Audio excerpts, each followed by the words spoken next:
नमस्कार फ्रेंड्स, मैं राकेश कुमार स्वागत करता हूं आप सभी का हमारे आज के सेशन में। तो शुरू करने से पहले मैं आप सभी को एक बात कहना चाहूँगा कि जो भी लोग हमारे टेस्ट को दे रहे हैं वो लोग अपने और भी दोस्तों को शेयर करें ताकि ज़्यादा से ज़्यादा लोग जुड़ सकें और इसका लाभ उठा सकें। यह अभी बिल्कुल फ्री है, इसमें कोई चार्ज नहीं लिया जा रहा है। तो अपने जितने भी दोस्तों को हो सके शेयर करें ताकि और भी लोग इसका फ़ायदा उठा सकें। अब नेक्स्ट है क्वेश्चन नंबर 20। यहाँ देखिए, यहाँ इक्वेशन हमको सॉल्व करना है। तो यहाँ पे पहले ऊपर में देखिए, ये जो है इस पार्ट को हम सॉल्व करते हैं। तो यहाँ क्या हो जाएगा, 8 बाई क्या हो जाएगा, 1000 हो जाएगा, ठीक है।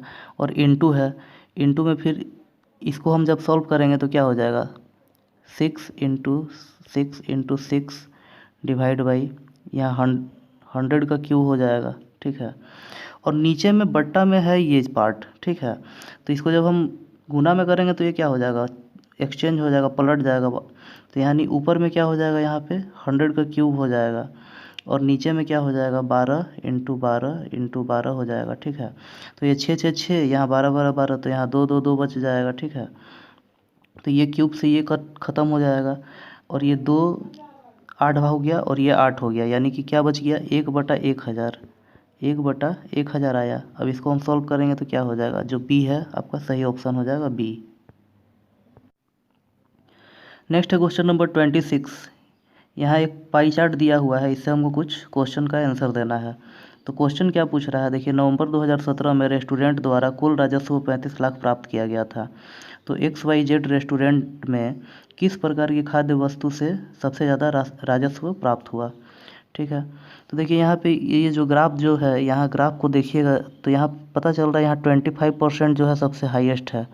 तो ये 25% किस में है, बर्गर में है। तो जो सी जो है वो सही ऑप्शन हो जाएगा। नेक्स्ट है क्वेश्चन नंबर 29। यहाँ देखिए, यहाँ बोल रहा है कि आकृति जो ऊपर दिया गया है वो किस में सन्निहित है, नीचे, ठीक है। तो देखिए, ये जो आकृति है ये आपका ध्यान से देखिएगा तो ऑप्शन ए में ही आपको दिख रहा है, ठीक है। ऑप्शन ए में कुछ इस प्रकार का बना हुआ है, देखिए ये यहाँ से इस तरह से, ठीक है। तो यानी ए जो है आपका सही ऑप्शन हो जाएगा। नेक्स्ट है क्वेश्चन नंबर 30। यहाँ बोल रहा है बास्केट को एक कोड भाषा में इस प्रकार लिखा जाता है। तो उसी भाषा में एक्टिव को कैसे लिखेंगे, ठीक है। तो देखिए, यहाँ पे 6 डिजिट का 6 लेटर्स का एक शब्द बना हुआ है, ठीक है। जैसे कि 1 हो गया, 2, 3, 4, 5, 6 डिजिट का सब लेटर है। तो देखिए, ये बास्केट कैसे चेंज हो रहा है। तो देखिए, इसका 3 लेटर पकड़िए, BAS को पकड़िए। तो BAS को कैसे लिख रहा है, देखिए यहाँ सेकेंड जगह पे यहाँ लिख रहा है B, फिर यहाँ पे लिख रहा है A और फिर एक छोड़ के यहाँ पे लिख रहा है S, ठीक है। तो उसी तरह अगर हम एक्टिव को भी लिखेंगे तो ACT, तो सबसे पहले यहाँ लिखेंगे A, फिर यहाँ लिखेंगे C और फिर यहाँ लिखेंगे T, ठीक है। यहाँ एक गैप होगा। तो इस तरह से फॉर्मेट कहाँ पे आ रहा है, देखिए CA गैप के बाद T, तो CA यहाँ मिल रहा है, CA यहाँ मिल रहा है, लेकिन गैप ये तो नहीं होगा। तो ये जो है आपका सही हो जाएगा, सी जो है सही हो जाएगा आपका। देखिए, अब नेक्स्ट है क्वेश्चन नंबर 31। यहाँ बोल रहा है एक आयताकार डिब्बे का माप 2:3:5 के अनुपात में है। यदि कुल सतह का क्षेत्रफल 6200 वर्ग सेंटीमीटर है तो घनाभ के आयाम ज्ञात कीजिए, ठीक है। तो देखिए, यहाँ पे सीधे हमको घनाभ का आयाम ही पूछ रहा है, यानी कि कितना कितना होगा, ठीक है। तो यहाँ हमको तो पड़ोस के ऊपर में दे ही दिया है रेशियो, ठीक है। तो ये जब रेशियो दे दिया है तो हम काहे सॉल्व करने जाएं, अब हम इसी से हम निकाल लेंगे। देखिए, अगर हम इसके बीच में रेशियो देखते हैं ए नंबर में तो 2, 3 और 4 आ रहा है। इसमें देखते हैं तो 3, 4 और 5 आ रहा है। इसमें देखते हैं तो 2, 4 और 5 आ रहा है और इसमें देखेंगे तो 2, 3 और 5 आ रहा है।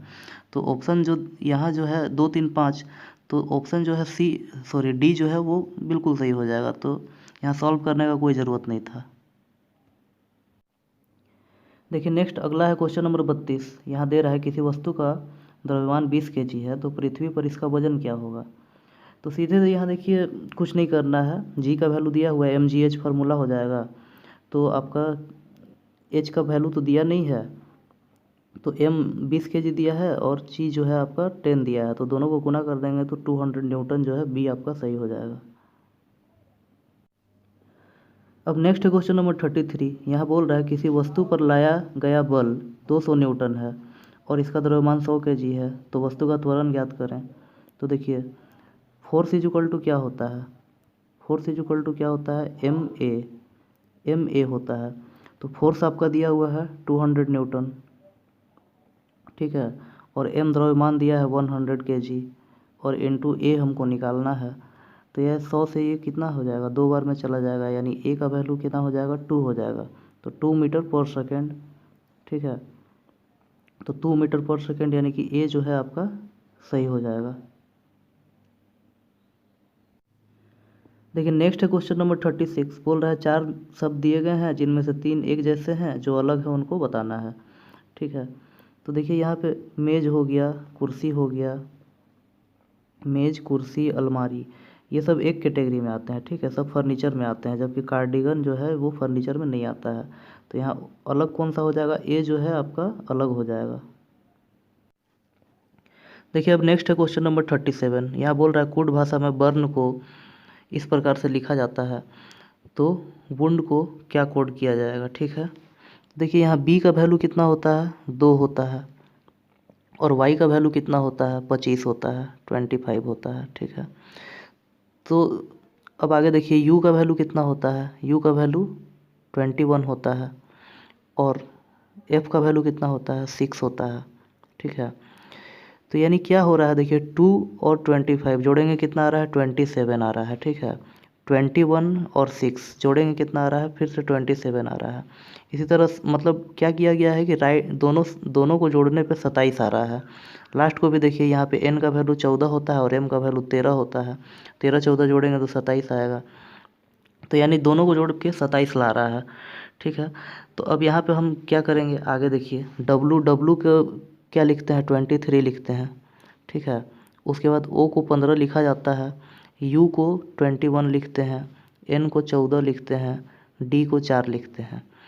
तो अब इसको भी हमको 27 पूरा करना है, तो इसमें हमको 23 जोड़ना होगा, इसमें हमको कितना जोड़ना होगा, 13 जोड़ना होगा, इसमें 6 जोड़ना होगा, इसमें कितना जोड़ना होगा, 12 जोड़ना होगा, इसमें कितना जोड़ना होगा, 23 में 4 जोड़ना होगा। तो इसका मतलब क्या हुआ, 4 का मतलब क्या हुआ, डी, तो यानी पहले डी होगा, ठीक है। उसके बाद 12 क्या होता है, एल हो गया। उसके बाद 6 क्या होता है, एफ हो जाएगा। उसके बाद 13 क्या होता है, यहाँ पे एम हो जाएगा, और लास्ट में क्या हो जाएगा, फिर से 23 का अर्थ क्या हो गया, डब्लू हो गया। तो D L F M W, D L F M W, ये जो है आपका सी जो है आपका सही ऑप्शन हो जाएगा। अब देखिए नेक्स्ट है क्वेश्चन नंबर 40, यहाँ बोल रहा है एक रेलगाड़ी पहले 40 किलोमीटर की दूरी 80 किलोमीटर प्रति घंटा की चाल से और बाकी 30 किलोमीटर की दूरी 60 किलोमीटर प्रति घंटा की चाल से तय करती है, तो औसत चाल बताना है। तो देखिए औसत चाल इज इक्वल टू क्या होता है, कुल दूरी बटा कुल समय। तो यहाँ दूरी तो हमको कुल दिया हुआ है, लेकिन समय हमको निकालना होगा। तो देखिए समय कैसे निकालेंगे, देखिए 40 किलोमीटर का दूरी तय किया जाता है और स्पीड है 80 का, तो हमको कितना टाइम लगेगा, आधा घंटा लगेगा जाने में। उसी तरह 30 किलोमीटर का दूरी है, फिर से 60 का स्पीड से चला जा रहा है, तो फिर यहाँ पे आधा घंटा लगेगा, यानी कि टोटल 1 घंटा लग रहा है।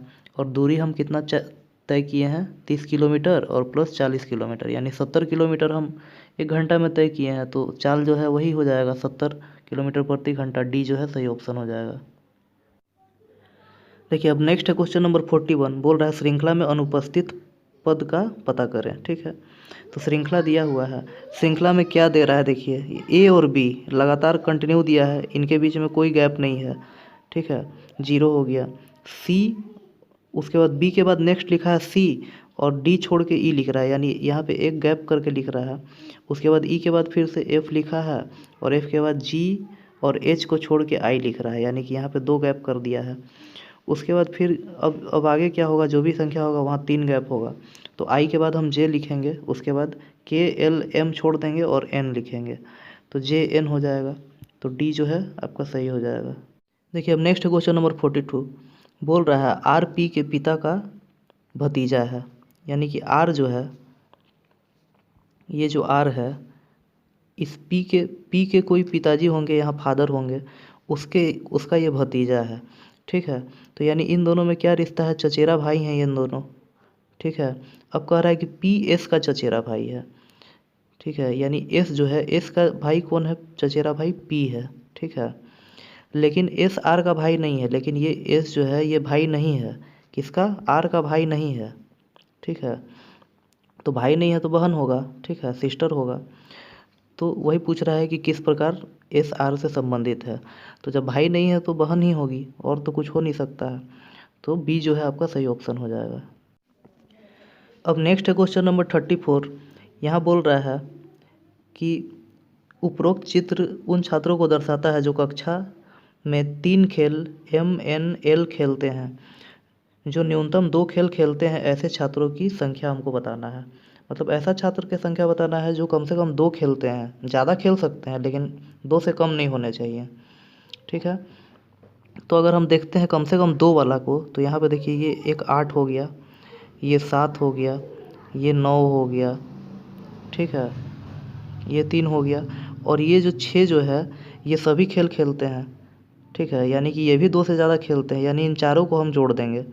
तो चारों को जोड़ेंगे तो कितना हो जाएगा, 8 और 9 17, 17 और 7 24, 24 और 6 30, यानी कि सही क्या हो जाएगा, 30 जो है आपका डी जो है वो सही हो जाएगा। अब देखिए नेक्स्ट है क्वेश्चन नंबर 48। बोल रहा है निम्नलिखित में सर्वाधिक उपयुक्त वेन आरेख को चुनिए। दे रहा है 3 चीज़ दिया हुआ है, भौतिकी विज्ञान, विज्ञान और जीव विज्ञान, 3 चीज़ दिया हुआ है। तो देखिए फिजिक्स जो है वो अलग चीज़ है, बायो जो है वो अलग चीज़ है, लेकिन दोनों ही साइंस के कैटेगरी में आते हैं। तो डी जो है वो सही हो जाएगा आपका। अब देखिए नेक्स्ट है क्वेश्चन नंबर 51। बोल रहा है रजत संजय का भाई है। ठीक है, यानी कि ये मान लीजिए रजत है और ये संजय है। ठीक है, ये दोनों क्या है, भाई हैं आपस में। अब कहता है कि मनीष रजत का पिता है, यानी इस रजत का पिता कौन है, मनीष है। मनीष अगर रजत का पिता है तो संजय का भी पिता होगा, यानी दोनों का पिता मनीष हो गया। अब कहता है कि जय के बारे में कह रहा है, जय श्रेया का भाई है, यानी श्रेया है, इसका भाई है जय, और श्रेया संजय की बेटी है, यानी इस संजय की बेटी कौन है, श्रेया है, और इसका भाई कौन है, जय है। तो अब बोल रहा है जय का चाचा कौन है, तो जय का चाचा कौन होगा, ये आर यानी कि रजत। ये जो है आपका सही ऑप्शन हो जाएगा। देखिए नेक्स्ट है क्वेश्चन नंबर 54। बोल रहा है कथनों को पढ़ें और दिए गए विकल्पों में से निष्कर्ष चुनें। कथन दे रहा है कि कुछ चटाई झाड़ू हैं।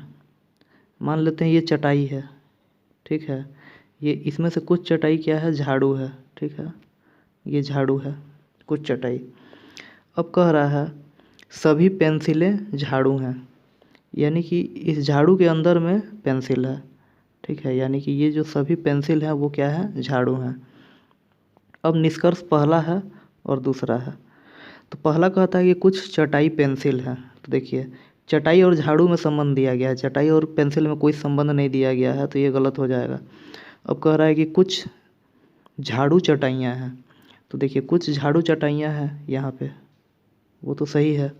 तो यानी 2 सही है, यानी केवल 2 अनुसरण करता है। बी जो है आपका सही ऑप्शन हो जाएगा।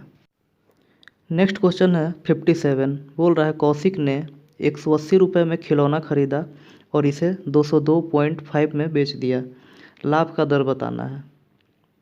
तो देखिए 180 में ख़रीदता है और कितना ज़्यादा में बेच दे रहा है, 22.5 में, 22.5 रुपया ज़्यादा में बेच रहा है। और ये ज़्यादा कितने के ऊपर ले रहा है, 180 पे 22.5 रुपया कमा रहा है। ठीक है, अगर पॉइंट को यहाँ से हटाएंगे तो यहाँ गुना क्या हो जाएगा, 10 हो जाएगा। ठीक है, गुना 10 हो जाएगा, यानी कि कह सकते हैं कि 18 × 100 हो गया यहाँ पे। ठीक है, अब देखिए 25 से ये क्या हो गया, 9 बार में जाएगा, और ये 25 से 4 बार में जाएगा। अब ये 9 से ये 2 बार में चला जाएगा, तो यानी कि कितना हो गया, 1/8। 1/8 का मतलब क्या होता है, 12.5%, यानी बी जो है वो सही हो जाएगा ऑप्शन आपका। देखिए अब नेक्स्ट है क्वेश्चन नंबर 59। बोल रहा है विक्रय मूल्य ज्ञात करें जब अंकित मूल्य कितना है, 160 रुपया, और छूट जो है 12% दिया गया है, ठीक है। तो 160 रुपये पे 12% छूट दिया गया है, यानी 88% जो है 160 का वही अंकित मूल्य हो जाएगा। तो 160 का 88% ये निकाल देंगे, यही हो जाएगा 160 का 88%। तो ये हो गया 5 और ये हो गया 8, यानी 8 8 64, 6 बच गया, यहाँ 70 हो गया। और इसको 5 से हम डिवाइड करेंगे तो एक बार में जाएगा, फिर 4 बार में जाएगा, फिर 0 देंगे, फिर पॉइंट, फिर 8, यानी कि कितना हो गया 140.8। ये जो है आपका सही ऑप्शन हो जाएगा। नेक्स्ट है क्वेश्चन नंबर 64। बोल रहा है अर्जुन का जन्म 1 जनवरी 2007 को सोमवार को हुआ था, तो 1 जनवरी 2008 को कौन सा दिन होगा। तो देखिए ठीक 1 साल बढ़ रहा है, तो 1 साल बढ़ रहा है तो आपका कितना 1 दिन एक्स्ट्रा हो जाएगा, ठीक है, यानी सोमवार को से 1 दिन बढ़ जाएगा, यानी मंगलवार हो जाएगा। तो बी आपका सही ऑप्शन हो जाएगा। नेक्स्ट है क्वेश्चन नंबर 67। बोल रहा है दी गई आकृतियों में से भिन्न आकृति बाहर निकालिए। तो देखिए यहाँ पे ए जो है ये कंप्लीट आकृति है, बी भी कंप्लीट है, डी भी कंप्लीट है, लेकिन सी जो है इनकम्प्लीट है, ये पूरा नहीं है। तो भिन्न कौन सा हो जाएगा, सी जो है यही भिन्न हो जाएगा। देखिए नेक्स्ट है क्वेश्चन नंबर 74। बोल रहा है इसका मान हमको निकालना है, ठीक है। तो यहाँ क्या हो जाएगा 144 डिवाइड बाई, यहाँ से पॉइंट हटाएंगे तो 1 आएगा, उसके बाद 4 0, ठीक है, यानी कि ये क्या दिख रहा है आपको 12 का स्क्वायर है, और ये क्या है 100 का स्क्वायर है। तो यानी रूट जब करेंगे इसका तो 12 और 100 निकल जाएगा, तो यानी कि क्या हो गया 0.12, जो आपका ए जो है वो सही